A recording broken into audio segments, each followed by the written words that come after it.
ఎందుకంటే కొన్ని లక్షలాది మంది ప్రజలు ఈరోజు వైకుంఠ ఏకాదశిన దేవదేవుడు వెంకటేశ్వర స్వామిని అందరూ కూడా దర్శించుకుందామని అతని ఆశీర్వాదం తీసుకుందామని దూర దూర ప్రాంతాల నుంచి మిగతా రాష్ట్రాల నుంచి కూడా ఈరోజు భక్తులు చాలా మంది ఇక్కడికి రావడం జరిగింది. అదే విషయం ఏంటంటే ఇది చాలా దురదృష్టకర సంఘటన. ఎందుకంటే టీటీడీ ఈసారి లక్షలాది మంది ప్రజలు వస్తారనే సంగతి తెలిసి చాలా ఏర్పాట్లు కూడా చేస్తున్నారు. ఈ టీటీడీ చేసిన ఏర్పాట్లని, ప్రభుత్వం చేసిన ఏర్పాట్లని కూడా నిన్న ఉదయమే చాలా మంది భక్తులు కూడా కొనియాడిన సందర్భాన్ని కూడా ఈ సందర్భంగా గుర్తు చేయాలి. నిజంగా ఒక దురదృష్టం. ఒక ప్రాణాన్ని కాపాడబోయిన సందర్భంలో జరిగిన సంఘటన అక్కడ తొక్కిసలాట జరిగింది. దురదృష్టవశాత్తు సుమారుగా 5గురు ఒక చోట, 6గురు ఒక చోట కూడా చనిపోవడం, ఒకరు ఒక చోట, 5గురు ఒక చోట, ఒకరు ఒక చోట చనిపోవడం జరిగింది. ఓవరాల్గా 6గురు చనిపోవడం జరిగింది.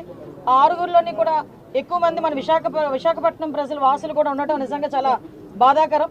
ఈ సంఘటన జరిగిన వెంటనే ఇమీడియట్గా గౌరవ చంద్రబాబు నాయుడు గారు ముఖ్యమంత్రి వర్యులకి ఈ విషయం తెలియటం, వెంటనే హుటాహుటిని ఇక్కడ ఉన్న ఎస్పీ గారితో అదేవిధంగా కలెక్టర్ గారితో కూడా ఏం జరిగింది అని చెప్పి ఆరా తీసి ఇమీడియట్గా టీటీడీ ఈవో అధికారులు అందరితో కూడా ఒక మీటింగ్ ఏర్పాటు చేసుకొని ఇమీడియట్గా అక్కడ ఏం జరిగిందన్న సంగతి కూడా తెలుసుకోవడం జరిగింది. ఇంకా ఫర్దర్గా జరగకుండా, ఎటువంటి ప్రాణ నష్టం జరగకుండా అక్కడ గాయపడిన ప్రతి ఒక్కరిని కూడా ఆసుపత్రికి తరలించి మెరుగైన వైద్యం అందించే వరకు కూడా మీరు అక్కడే ఉండాలని చెప్పి వాళ్ళందరికీ కూడా ఆదేశాలు ఇవ్వడం జరిగింది. తర్వాత ఎటువంటి ప్రాణ నష్టం కూడా జరగలేదు. ఈరోజు చాలా మంది గాయపడిన వాళ్ళు కూడా ఇంట్లోకి డిశ్చార్జ్ అయ్యి ఇంట్లోకి వెళ్ళిపోయిన సందర్భం కూడా ఉంది. ఇంకొంతమంది ఇప్పుడు హాస్పిటల్లో కూడా కొంతమంది ఉన్నారు. చనిపోయిన వాళ్ళందరికీ కూడా ప్రాణాన్ని తిరిగి తీసుకురాలేం, కానీ కంపల్సరీగా కుటుంబానికి ఆదుకోవాలని చెప్పి ఇతర రాష్ట్ర ప్రజలకి కూడా ఈరోజు కాంపెన్సేషన్ అనేది అనౌన్స్ చేయడం జరిగింది. ఎందుకంటే ఎవరైనా భక్తులందరూ కూడా ఇక్కడికి రావడం జరిగింది కాబట్టి ఇక్కడ గవర్నమెంట్ ఈరోజు బాధ్యత తీసుకుని వాళ్ళందరికీ కూడా కాంపెన్సేషన్ ఇవ్వడమే కాదు, వాళ్ళని ఎంత గౌరవంగా ఇక్కడ నుంచి మళ్ళీ ఆ ప్రాంతాలకి పంపించి ఆ దహన సంస్కారాలు జరిగే కార్యక్రమం వరకు కూడా చూసుకోమని ఈరోజు గవర్నమెంట్ కూడా ఆదేశాలు ఇవ్వడం జరిగింది. ఎవరైతే ఇందాక మీరు అన్నారు కొన్న సమన్వయ లోపమా, లేకపోతే ఏదైనా పోలీస్ వైఫల్యమా, లేకపోతే అడ్మినిస్ట్రేషన్ వైఫల్యమా, ఏది అన్నది చాలా క్లియర్గా సీసీ కెమెరాస్ ప్రతి చోట ఉన్నాయి. మీకు తెలుసు, ప్రతి చోట సీసీ కెమెరాలో ఏం జరిగింది అన్నది కూడా మేము అధ్యయనం చేసుకుంటాం. ప్రతి ఒక్కటి కూడా ఎంక్వైరీ జరుగుతుంది. ఇప్పటికే ఒక ప్రాథమిక నివేదిక అన్నది ఎస్పీ గారు, కలెక్టర్ గారు కలిపి ఈరోజు ముఖ్యమంత్రి గారికి మాకు కూడా అందజేస్తున్నారు. బాధ్యులు ఎవరైనా కూడా బాధ్యతారహితంగా పనిచేస్తే వాళ్ళ మీద ఎట్టి పరిస్థితులను కూడా చర్యలు ఉంటాయి. కంపల్సరీగా ప్రభుత్వపరమైన చర్యలు ఉంటాయి. అందులో కూడా వెనకాడే పరిస్థితి లేదు. ఫర్దర్గా ఇటువంటి సంఘటనలు జరగకుండా చూసుకునే బాధ్యత కూడా తీసుకుంటాం. ఎప్పుడూ లేని విధంగా ఎప్పుడు ప్రతిసారి వస్తూనే ఉంటారు లక్షలాది మంది ప్రజలు. ఇంకా చాలా ఎక్కువ మంది వచ్చారు. దానికి తగ్గట్టుగానే ఈరోజు అన్ని ఏర్పాట్లు కూడా చేసుకున్నాం. దయచేసి ప్రజలందరూ కూడా, ముఖ్యంగా ప్రతిపక్షాల వాళ్ళు, ప్రజలు అందరూ కూడా అర్థం చేసుకోవాల్సిన విషయం ఏంటంటే ఇది ఒక దురదృష్టకరమైన యాక్సిడెంట్ సంఘటన జరిగింది. దీనికి ఫర్దర్గా జరగకుండా బాధ్యత కూడా మేము గవర్నమెంట్ తీసుకుంటాం. ఇప్పటి వరకు జరిగిన దానికి కూడా చింతిస్తున్నాం.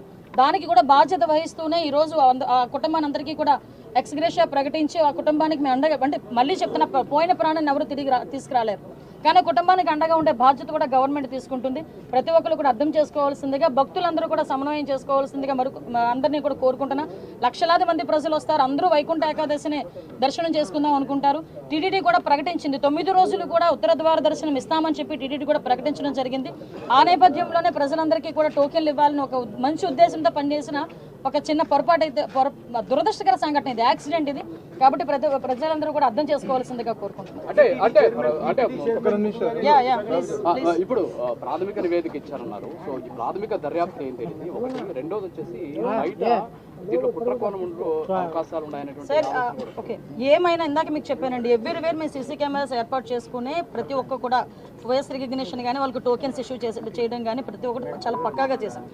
ఎక్కడైనా కుట్రకోణం ఉందని ఆ కోణంలో కూడా మేము కూడా దర్యాప్తు చేస్తున్నాం. ఏదైనా కుట్రకోణం ఉందా, లేకపోతే బై యాక్సిడెంట్ జరిగిందా, ఇప్పుడు ఇమీడియట్గా మేము కుట్రకోణం ఉందని మేము మాట్లాడకూడదు, మా దగ్గర ఆధారాలు లేకుండా మేము మాట్లాడకూడదు.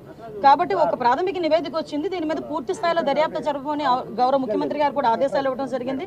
దీని మీద మనం అబ్జర్వ్ చేసుకుంటే తిరుపతి అంశం అనేసరికి చాలా సెన్సిటివ్ అంశం. కాబట్టి దేశంలో ఉన్న ప్రధానమంత్రి నుంచి ప్రతి ఒక్కరు కూడా ఈరోజు మిగతా రాష్ట్ర ముఖ్యమంత్రులు కూడా స్పందించారు. కాబట్టి చాలా సెన్సిటివ్ ఇష్యూ, కాబట్టి ఏది పడితే అది మాట్లాడకూడదు. మా చేతిలోకి పూర్తి నివేదిక వచ్చిన తర్వాత డెఫినెట్గా బాధ్యులు ఎవరైతే ఉన్నారో వాళ్ళందరికీ కూడా వాళ్ళందరి మీద చర్యలు తీసుకుని పడితే అందులో వెనుకడే ప్రసక్తి లేదు. భక్తులు శ్రేయస్సే ముఖ్యంగా మేము పనిచేస్తున్నాం. టీటీడీ చైర్మన్ గారు ముందుగానే తమకు ఫీడ్బ్యాక్ ఉందని చెప్పేసి అధికారులకు తెలియజేయడం జరిగిందని చెప్పేసి ప్రెస్ మీట్లో చెప్పారు. మరి టీటీడీ చైర్మన్ గారు చెప్పిన తర్వాత కూడా అధికారులలో ఎందుకు స్పందన లేదండి? మీరు అన్నది నిజంగా టీటీడీ చైర్మన్ గారు ముందుగా నివేదిక ఇచ్చిండి మా అధికారులు కనుక అడ్మినిస్ట్రేషన్ విషయంలో ఎక్కడైనా లోపాలు జరుగున్నాయో ఇప్పుడు మాకు ఎలాగో మన సీఎం గారు వస్తున్నారు, ఇప్పుడు సీఎం గారు వచ్చేసరికి మాకు క్లియర్ నివేదిక ఉంటూ ఉంటుంది. నిజంగా అలాంటి పరిస్థితులు ఏమైనా ఉన్నాయి, ఎవరైనా ఏ స్థాయిలో వ్యక్తి అయినా కూడా అతని మీద చర్యలు తీసుకోవడానికి ఎక్కడ కూడా వెనుకాడం. చైర్మన్ గారికి ఫీడ్బ్యాక్ ఉంది, అది అధికారులకు ఇన్స్ట్రక్షన్ చేసినారని చెప్తున్నారు. అదే విషయం చెప్తున్నాను కదా సార్. నిజంగా అదే పరిస్థితి జరిగి బాధ్యతారహితంగా ఎవరైనా పనిచేసి ఉంటే బాధ్యతారహితంగా పనిచేసిన ప్రతి ఒక్కరి మీద కూడా చర్యలు ఉంటాయి. ఇదేది దాచేసి దాగేదేం కాదు కదా. ఈ రోజు కాకపోతే రేపైనా తెలుస్తుంది ఎవరు బాధ్యతారహితంగా పనిచేశారన్నది. కాకపోతే ప్రతి ఒక్కరు కూడా బాధ్యతాయుతంగా పనిచేయాలని మేము కోరుకుంటున్నాం. ఎందుకంటే లక్షలాది మంది భక్తులు వచ్చే పుణ్యక్షేత్రం ఇది.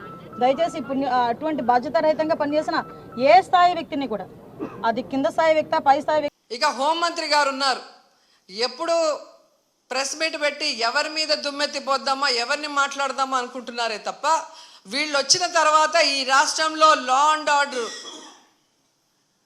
ఎలా దిగజారిపోయింది, మహిళల మీద ఎలా అఘాయిత్యాలు అవుతున్నాయి, ఏ విధంగా మనుషులు చనిపోతున్నారు తోపులాట్లో పోలీసుల నిర్లక్ష్యం వల్ల, వీళ్ళకి కంట్రోల్ లేదనేది స్పష్టంగా అర్థమవుతుంది.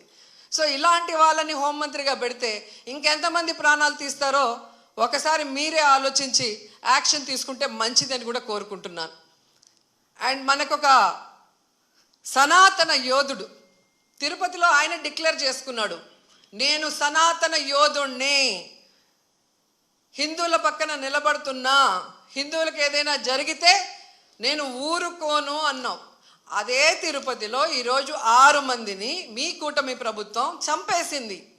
దీనికి మీరు ఏం ప్రాయశ్చిత్తం చేస్తారు? చంద్రబాబు నాయుడుతో రాజీనామా చేయిస్తారా?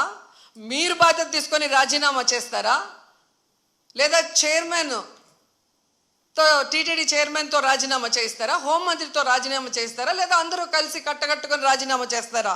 మీ అందరి ఫెయిల్యూరే కదా ఇది. నిజమైన సనాతన యోధుడివైతే ఇప్పుడు రా, వచ్చి మీ ప్రభుత్వంలో ఎవరెవరి నిర్లక్ష్యం వల్ల ఇది జరిగిందో వారందరి మీద క్రిమినల్ కేసులు పెట్టించుకోండి. అంతేగాని ప్రమాదవశాత్తు జరిగిందని 194 BNSS పెట్టేసి చేతులు దులిపేసుకోవాలంటే మాత్రం వదిలే ప్రసక్తే లేదు అని కూడా ఈ సందర్భంగా తెలియజేసుకుంటున్నా.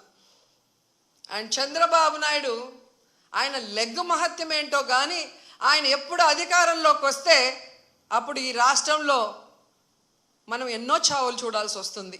గతంలో గోదావరి పుష్కరాలు ఈయన పబ్లిసిటీ పిచ్చి వల్ల ఇలాగే గేట్లు తెరిచి జనాలు తోసుకొని ఒకరి మీద ఒకరు పడి 29 మంది చనిపోయారు.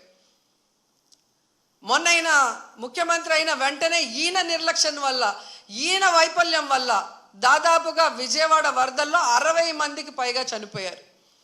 మళ్ళీ ఈరోజు చిత్తూరు జిల్లా కుప్పంలో ఉండగానే 6, 7, 8 ఉండి పోలీసులందరినీ తిప్పుకొని ప్రజల్ని గాలికి వదిలేశారు. మానిటరింగ్ లేదు. ఇన్ని లక్షల మంది వస్తున్నారు, వీళ్ళకి ఏం సదుపాయాలు చేశారు, వీళ్ళకి ఎలా టోకన్స్ ఇస్తున్నారు, ఎక్కడ క్యూ లైన్స్ ఇచ్చారు అనేది ముఖ్యమంత్రి పట్టించుకోడు, చైర్మన్ పట్టించుకోడు, ఎస్పీ, కలెక్టరు, అలాగే ఎండోమెంట్ మినిస్టర్ ఎవరు పట్టించుకోరు.